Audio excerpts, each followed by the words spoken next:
Party మారిన ఎమ్మెల్యేలకు రాజకీయ సమాధి తప్పదన్న జగదీష్ రెడ్డికి కౌంటర్ ఇచ్చారు టీపీసీసీ చీఫ్ మహేష్ గౌడ్. అసలు ఫిరాయింపులకు ఆద్యుడు కేసీఆర్ అని గుర్తు చేశారు. ఇచ్చిన అఫిడవిట్లను చూసేసి నియోజకవర్గంలో ప్రజలు ముఖం మీద ఉంచే పరిస్థితి ఉంది. వాస్తవం చెప్పాలంటే అత్యంత పదమవుతుంది. కానీ ఇట్లాంటి తప్పు మాటలు చేస్తే ధైర్యంగా మేము చేసినామని చెప్పాలి, వెళ్ళిపోవాలి. లేదు మేము ఆ రోజు పొరపాటు చేసినాం బట్ మేము పోవట్లేదు అని చెప్పేసి కేసీఆర్ గారి దగ్గరికైనా రావాలి. స్పీకర్ గారు నోటీసులు ఇచ్చిన తర్వాత వీళ్ళు చేసిన పని ఏంటి? చక్కగా ముఖ్యమంత్రి దగ్గర పోయినారు.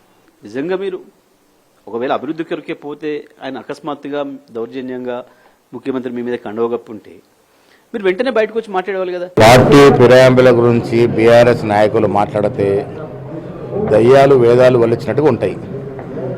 ఫిరాయింపులకి ఆద్యుడు పితామహుడు కేసీఆర్.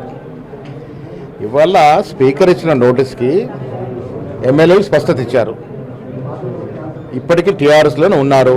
టీఆర్ఎస్కి నెల నెల మెంబర్షిప్ రుసుము కడుతూ ఉన్నారు.